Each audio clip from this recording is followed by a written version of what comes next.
Psicopatia, um distúrbio mental grave em que o enfermo apresenta comportamentos antissociais e amorais sem demonstração de arrependimento ou remorso, incapacidade para amar e se relacionar com outras pessoas com laços afetivos profundos, egocentrismo extremo e incapacidade de aprender com a experiência.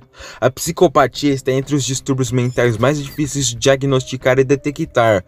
O psicopata pode até parecer normal e até mesmo ser encantador. No entanto, ao psicopata falta consciência e empatia, tornando-o manipulador, volátil e muitas vezes, mas não sempre, criminoso.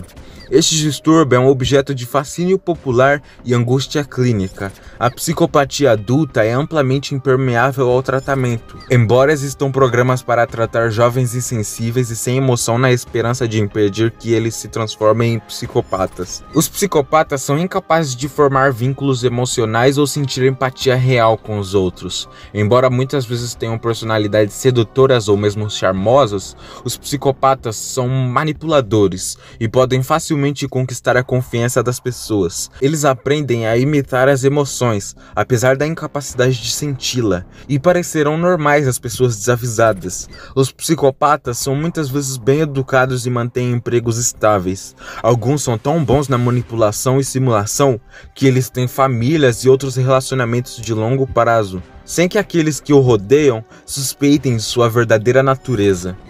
O processo para formar um psicopata começa quando o indivíduo cria uma série de saídas ou justificativas para seus atos, gerando desculpas para comportamentos violentos. O psicopata é incapaz de se colocar no lugar do outro em uma situação de sofrimento. Por exemplo, ele se mantém frio e apático. E eles passam a ser psicopatas quando eles param de enxergar o ser humano como ser humano, ou talvez eles nunca enxergaram o ser humano dessa forma, mas enxergam o ser humano como um simples pedaço de carne.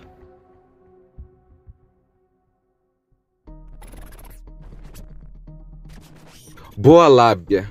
O psicopata é bem articulado e ótimo marqueteiro pessoal. Como um ator em cena, conquista a vítima bajulando e se contendo com histórias mirabolantes de si. Com meia dúzia de palavras difíceis, se passa por sociólogo, médico, filósofo, escritor, artista ou advogado. Ego inflado. Ele se acha o cara mais importante do mundo, seguro de si, cheio de opinião, dominador. Adora ter poder sobre as pessoas e acredita que nenhum palpite vale tanto quanto suas ideias. Ele também é um mentiroso patológico.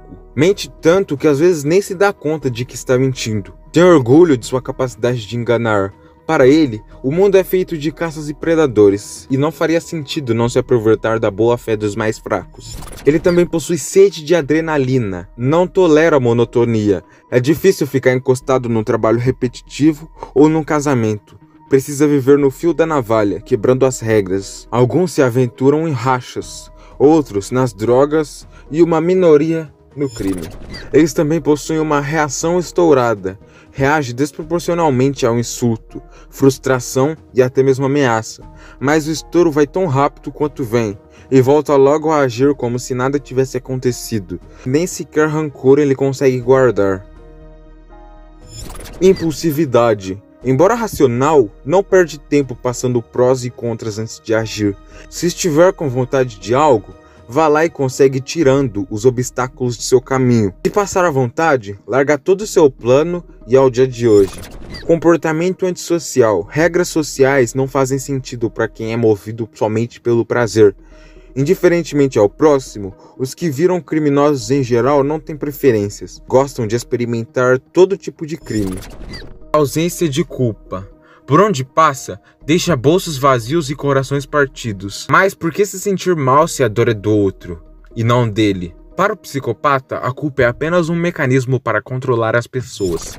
Sentimentos superficiais. Emoções só existem em palavras. Se namorar, será pelo tesão e pelo poder sobre o outro, não por amor. Se perder um amigo, não ficará triste, mas frustrado por uma fonte de favores a menos. Falta de empatia. Não consegue se colocar no lugar do próximo. Para o psicopata, pessoas não são mais que objetos para usar para o seu próprio prazer. Não ama. Se chegar a casar e ter filhos, vai ter a família como posse, não como seus entes queridos. Irresponsabilidade. Compromisso não lhe diz nada. Tende a ser mau funcionário, amante, infiel e pai relapso. Porém, como a família e os amigos são fontes de status e bens materiais, para cada mancada já tem uma promessa pronta. Eu mudei, isso nunca mais vai acontecer de novo, por exemplo. Má conduta na infância. Seus problemas aparecem cedo. Já começa a roubar, usar drogas, matar aulas e ter experiências sexuais entre os 10 e 12 anos. Para sua maldade, não poupa coleguinhas, irmãos e nem animais.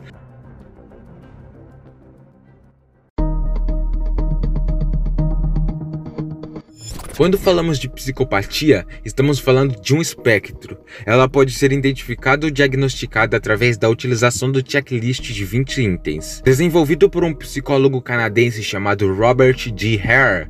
Hare é especialista em psicologia criminal e psicopatia, tendo escrito obras importantes como Psicologia das Investigações Criminais.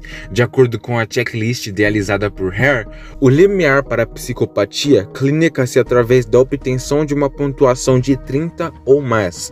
A anatomia do cérebro, a genética e o ambiente de uma pessoa podem contribuir para o desenvolvimento de traços psicopáticos. Escala de Robert Hare. A escala de Robert Hare é um checklist de verificação para psicopatia, também chamada escala de Hare. No teste, um clínico entrevista um potencial psicopata e o classifica em 20 critérios, como comportamento sexual promíscuo ou impulsividade. Em cada critério, o sujeito é classificado em uma escala de 3 pontos. 0 igual a item não se aplica, 1 igual a se aplica um pouco e 2 igual a item definitivamente se aplica. As pontuações são somadas para criar uma classificação de 0 a 40. Qualquer um que obtém 30 pontos ou mais é provavelmente um psicopata. Em 1991, Hare criou o método de avaliação para diagnosticar os graus de psicopatia de uma pessoa e identificou os critérios hoje universalmente aceitos para diagnosticar os portadores desse transtorno de personalidade. O instrumento pondera traços de personalidades protípicos da psicopatia. Ele foi projetado para avaliar de maneira segura e objetiva o grau de periculosidade e adaptação à vida comunitária dos condenados. E os países que instituíram apresentam considerável índice de redução da reincidência criminal. Apenas no ano 2000, a escala Hare foi traduzida e valida no Brasil.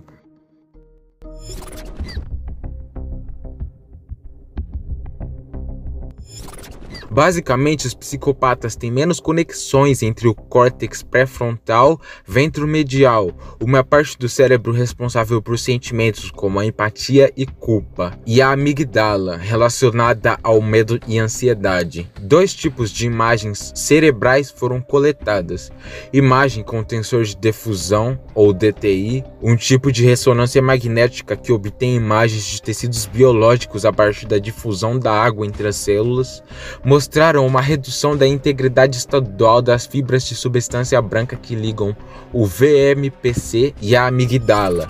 Imagens feitas com ressonância magnética funcional, por sua vez, mostraram menos atividade coordenadora entre os dois.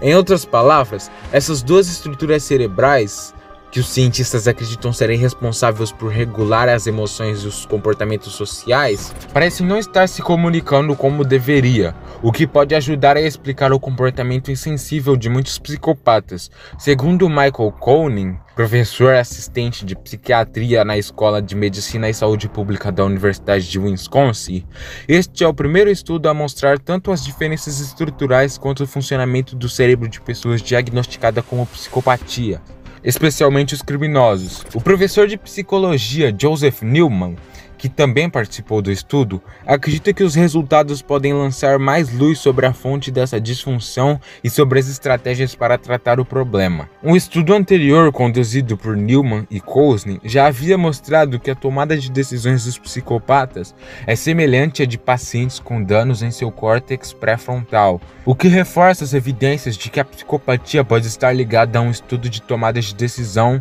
mostrou indiretamente o que o estudo atual mostra diretamente. Há uma anormalidade específica do cérebro associada com a psicopatia criminal, disse Koenig ao Medical Express. Enfim, pessoal, foi mais ou menos isso o vídeo. Deixe seu like se você gostou para me ajudar. Compartilhe esse vídeo com seus amigos porque vai me ajudar muito. E tchau.